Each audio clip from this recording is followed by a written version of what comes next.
സബ്സ്റ്റൻസിലെ പാർട്ടിക്കിൾസിന്റെ മൂവ്മെന്റിനെ കുറിച്ച് ഒരു ടേബിൾ 4.3 നോക്കൂ. Analyse table 4.3 given below and write down the changes during the transformation of states. അതായത് ഒരു സ്റ്റേറ്റിൽ നിന്ന് അടുത്ത അവസ്ഥയിലേക്കായി മാറുമ്പോഴത്തേക്ക് അതിന്റെ പാർട്ടിക്കിൾസിനുണ്ടാകുന്ന മൂവ്മെന്റ് അതാണ് അവിടെ കൊടുത്തേക്കണം. വെൻ സോൾഡ്, ആ ഫസ്റ്റ് കോളത്തിൽ when solid changes into liquid, ഒരു ഖരപദാർത്ഥം ദ്രാവകമായി മാറുമ്പോൾ അതിന്റെ മൂവ്മെന്റ് ഓഫ് പാർട്ടിക്കിൾസ് അതാണ് ഇവിടെ കൊടുത്തേക്കുന്നത്. ഒരു സോളിഡ് ലിക്വിഡായി മാറുമ്പോൾ movement of particles increase or decrease എന്ന് എഴുതിയാൽ മതി നിങ്ങൾ. When solid changes into liquid movement of particles increases. അതാണ് അതിന്റെ ആൻസർ എന്ന് പറയുന്നത്. When solid changes into liquid, ഒരു ഖരപദാർത്ഥം ദ്രാവകമായി മാറുമ്പോൾ കണികകളുടെ ചലനസ്വാതന്ത്ര്യം കൂടുന്നു. Next, when liquid changes into gas, അതായത് ഒരു ദ്രാവകം വാതകമായി മാറും. ലിക്വിഡ് ചേഞ്ചസ് ഇൻ ടു ദ്രാവകം വാതകമായി മാറുമ്പോൾ മൂവ്മെന്റ് ഓഫ് പാർട്ടിക്കിൾസ് ഇൻക്രീസ് ചെയ്യുകയാണല്ലോ ചെയ്യണത്, കൂടുകയാണ് ചെയ്യുന്നത്. ലിക്വിഡ് ഗ്യാസായി മാറുമ്പോൾ കണികൾ തമ്മിലുള്ള അകലം കുറച്ചുകൂടി വർദ്ധിക്കും. അതുകൊണ്ട് അതിന്റെ മൂവ്മെന്റ് ഓഫ് പാർട്ടിക്കിൾസ് ചലനസ്വാതന്ത്ര്യം കൂടും. ഇനി when gas changes into liquid, അതായത് ഒരു വാതകം ദ്രാവകമായി മാറുമ്പോൾ, when gas changes into liquid, വാതകം ദ്രാവകമായി മാറുമ്പോൾ കണികൾ അടുത്ത് വരെയാണ് ചെയ്യുന്നത്. അപ്പോൾ മൂവ്മെന്റ് ഓഫ് പാർട്ടിക്കിൾസ് ഡിക്രീസസ്, കുറയും, കണികളുടെ ചലനസ്വാതന്ത്ര്യം കുറയും. When solid changes into gas, അതായത് സോളിഡ് ഗ്യാസായി മാറുക, അതായത് ഖരപദാർത്ഥം വാതകമായി മാറുമ്പോൾ ചലനസ്വാതന്ത്ര്യം ഇൻക്രീസസ്, കൂടും, ഫ്രീഡം ഓഫ് മൂവ്മെന്റ് കൂടും. സോളിഡ് സബ്സ്റ്റൻസ് ഗ്യാസായി മാറുമ്പോൾ അതിൻ്റെ മൂവ്മെന്റ് ഓഫ് പാർട്ടിക്കിൾസ് ഇൻക്രീസസ്. ഇനി ഡിസ്റ്റൻസ് ബിറ്റ്വീൻ ദ പാർട്ടിക്കിൾസ് ആണ്, അതായത് കണികകൾ തമ്മിലുള്ള അകലം അത് increase or decrease. When solid changes into liquid distance between the particles increases, കണികൾ തമ്മിലുള്ള അകലം കൂടും. When liquid changes into gas, അതായത് ദ്രാവകം വാതകമായി മാറുമ്പോഴും distance between the particles increases, കണികളുടെ അകലം കൂടും. ഇനി when gas changes into liquid, gas ലിക്വിഡായി മാറുകയാണ്, അത് തിരിച്ചാണ്, അതായത് വാതകം ലിക്വിഡിലായിട്ട് മാറുമ്പോൾ distance between the particles decreases, കുറയും. When solid changes into gas, solid ഗ്യാസായി മാറുമ്പോൾ എന്താണ്, distance between the particles increases. അടുത്ത അട്രാക്ഷൻ ബിറ്റ്വീൻ ദ പാർട്ടിക്കിൾസ്, ചലന സ്വാതന്ത്ര്യം. അട്രാക്ഷൻ എന്ന് പറഞ്ഞാൽ ആകർഷണബലം. അട്രാക്ഷൻ എന്ന് പറയുമ്പോൾ ആകർഷണബലം, പാർട്ടിക്കിൾസ് തമ്മിലുള്ള ആകർഷണബലം എങ്ങനെയാണെന്ന് നോക്കാം. When solid changes into gas, ഖരപദാർത്ഥം ലിക്വിഡ് ആവാൻ മാറുമ്പോൾ, when solid changes into liquid, ഖരപദാർത്ഥം ദ്രാവകമായി മാറുമ്പോൾ കണികകൾ അകന്നു പോകും, അപ്പോൾ അട്രാക്ഷൻ കുറയും. അത് attraction between the molecules decreases. Solid changes into liquid, attraction between the molecules decreases. When liquid changes into gas, liquid ഗ്യാസായി മാറുമ്പോഴും attraction between the molecules decreases. When gas changes into liquid, gas liquid ആകുമ്പോൾ, അതായത് വാതകം ദ്രാവകമായി മാറുമ്പോൾ തന്മാത്രകൾ അടുക്കുകയാണ് ചെയ്യുന്നത്. അപ്പോൾ സ്വാഭാവികമായിട്ടും അട്രാക്ഷൻ, ആകർഷണബലം കൂടും, അപ്പോൾ increases, attraction between the molecules increases. When solid changes into gases, solid ഗ്യാസായി മാറുമ്പോൾ മോളിക്യൂൾസ് അകന്നു പോവുകയാണ്, അതായത് പാർട്ടിക്കിൾസ് അകന്നു പോവുകയാണ്, അപ്പോൾ അട്രാക്ഷൻ കുറയും. Distance between the particles increases, so attraction between the particles decreases. Energy of particles, കണികളുടെ സ്വാതന്ത്ര്യം, എനർജി അതായത് ഊർജം. Energy of particles when solid changes into liquid, അതായത് സോളിഡ് ലിക്വിഡായി മാറുമ്പോൾ മൂവ്മെന്റ്, ഫ്രീഡം ഓഫ് മൂവ്മെന്റ് കൂടും, so energy increases, energy increases. When liquid changes into gas, ദ്രാവകം വാതകമായി മാറുമ്പോഴും അതുപോലെ തന്നെയാണ്, പാർട്ടിക്കിൾസിന് ഫ്രീഡം ഓഫ് മൂവ്മെന്റ് കൂടും, so energy is also increases. When gas changes into liquid, gas ലിക്വിഡായി മാറുമ്പോൾ കണികൾ അടുത്ത് വരെയാണ്, so the energy of particles decreases. അടുത്തത് when solid changes into gas, solid ഗ്യാസായി മാറുമ്പോൾ ഫ്രീഡം ഓഫ് മൂവ്മെന്റ് ഇൻക്രീസ് ചെയ്യും, so energy of particles also increases. ഇനി സബ്സ്റ്റൻസിൻ്റെ ഡിഫറെൻറ്റ് സ്റ്റേറ്റ്സ് ഓഫ് സബ്സ്റ്റൻസിൻ്റെ ഡിഫ്യൂഷനെ പറ്റിയാണ് പറയുന്നത്. ഡിഫ്യൂഷൻ എന്ന് പറഞ്ഞാൽ വ്യാപനം എന്നാണ് അർത്ഥം, വ്യാപിക്കുക. ഡിഫ്യൂസ് ചെയ്യുക എന്ന് പറഞ്ഞാൽ വ്യാപിക്കുക, വ്യാപനം. Let's look at another property. അത് മാറ്ററിൻ്റെ വേറൊരു പ്രോപ്പർട്ടിയാണ് ഡിഫ്യൂഷൻ. നേരത്തെ നമ്മൾ സബ്ലിമേഷൻ പറഞ്ഞ പോലെ പദാർത്ഥങ്ങളുടെ വേറൊരു സ്വഭാവമാണ് ഡിഫ്യൂസ് ചെയ്യുക എന്ന് പറയുന്നത്. Iodine is a substance that is easily converted into gas on heating. നമ്മൾ നേരത്തെ പഠിച്ചു അയഡിൻ എന്ന് പറയുന്നത് നമുക്ക് ഈസിലി ആയിട്ട് ഹീറ്റ് ചെയ്ത് ഗ്യാസാക്കി മാറ്റാവുന്ന ഒരു സബ്സ്റ്റൻസ് ആണ്. Because it shows sublimation. അത് directly converted into gas without forming liquid. Iodine എന്ന് പറയുന്നത് ഡയറക്റ്റായിട്ട് നമുക്ക് ഗ്യാസാക്കി മാറ്റാം, ലിക്വിഡ് ആക്കാതെ. Heat a few crystals of iodine in a watch glass. അപ്പോൾ അയഡിൻ ഉപയോഗിച്ചുള്ള ഒരു എക്സ്പെരിമെൻ്റ് ആണ് ഇനി പറയാൻ പോകുന്നത്. അത് കുറച്ച് അയഡിൻ ക്രിസ്റ്റൽസ് ഒരു വാച്ച് ഗ്ലാസ്സിലെടുത്ത് ചൂടാക്കുക. Collect the vapour in a gas jar. ഇവിടെ അതിൻ്റെ പിക്ചർ കൊടുത്തിട്ടുണ്ട്. ഒരു അയഡിൻ ക്രിസ്റ്റൽസ് വയലറ്റ് വേപ്പർ, അതിന് ഗ്യാസ് ജാറിൽ അതിൻ്റെ വേപ്പർ കളക്ട് ചെയ്യുക. Keep another gas jar in top of an inverted position. അപ്പോൾ ഒരു ഗ്യാസ് ജാറിൽ നമ്മൾ അയഡിൻ ക്രിസ്റ്റൽസ് എടുത്ത് ചൂടാക്കിയിട്ട് അതിന് മുകളിലായിട്ട് വേറൊരു എംറ്റി ഗ്യാസ് ജാർ കമഴ്ത്തുക. Observe the colour of vapour. അപ്പോൾ അടുത്ത gas ജാറിലാണ് iodine vapours.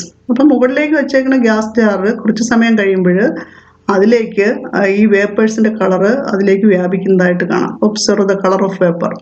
What change occurs in the colour of iodine vapours in the lower gas jar. അത് ലോവർ ഗ്യാസ് ജാറിൽ നിന്ന് അപ്പർ ഗ്യാസ് ജാറിലേക്ക് വ്യാപിക്കുന്നു, ഡിഫ്യൂസ് ചെയ്യുന്നു വേപ്പേഴ്സ്. അപ്പോൾ അതിൻ്റെ ഫലമായിട്ട് ലോവർ ഗ്യാസ് ജാറിൽ കളർ ഫെയ്ഡ് ആവും. What about the upper gas jar. Upper gas ജാറിൽ കളർ ഇൻക്രീസ് ചെയ്യുന്നതായിട്ട് കാണാം.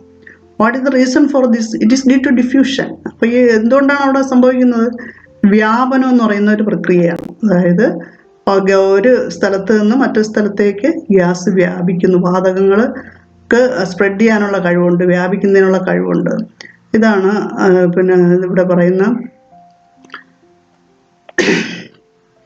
ഡിഫ്യൂഷൻ എന്ന പ്രോസസ്സ്. അപ്പോൾ അതിനെപ്പറ്റി കൂടുതൽ പറയാം നമുക്ക്. Incense stick has fragrance. സാമ്പ്രാണി തിരിക്ക് നല്ല മണമുണ്ട്.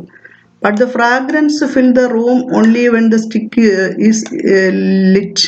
പക്ഷെ ആ സാമ്പ്രാണിത്തിൽ കത്തിക്കുമ്പോൾ വെറുതെ വെച്ചിരുന്നുള്ള മണമല്ല, നമ്മൾ കത്തിക്കുമ്പോൾ അതിൻ്റെ സുഗന്ധം റൂം മുഴുവനും വ്യാപിക്കും. Why do the fragrance spreads quickly in the room when the incense stick is lit. അതായത് അത് കത്തിക്കുമ്പോൾ എന്തുകൊണ്ടാണ് ഈ ഫ്രാഗ്രൻസ് പെട്ടെന്ന് സ്പ്രെഡ് ചെയ്യുന്നത്? എന്തുകൊണ്ടായിരിക്കും? അതായത് അവിടെ കത്തിക്കുക എന്ന് പറയുമ്പോൾ അവിടെ ഹീറ്റ് എനർജി അപ്ലൈ ചെയ്യണത്.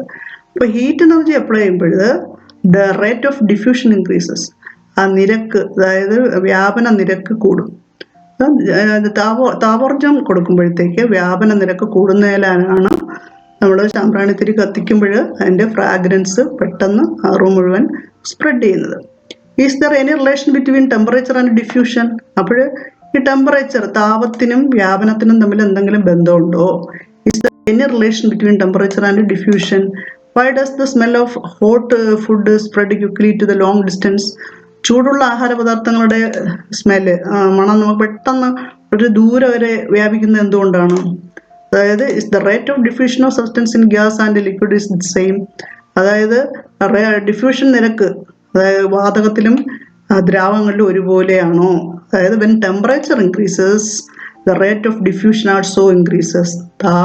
ചൂട് കൂടുമ്പോൾ വ്യാപന നിരക്ക് കൂടുന്നു. When temperature increases the rate of diffusion also increases. എങ്ങനെ ചോദിക്കും? Y does the smell of hot food spread quickly in A long distance. ചൂടുള്ള ആഹാര പദാർത്ഥങ്ങളുടെ മണം പെട്ടെന്ന് ദൂര സ്ഥലത്തേക്ക് വ്യാപിക്കുന്നത് എന്തുകൊണ്ടാണ്? Because when temperature increases the rate of diffusion also increases.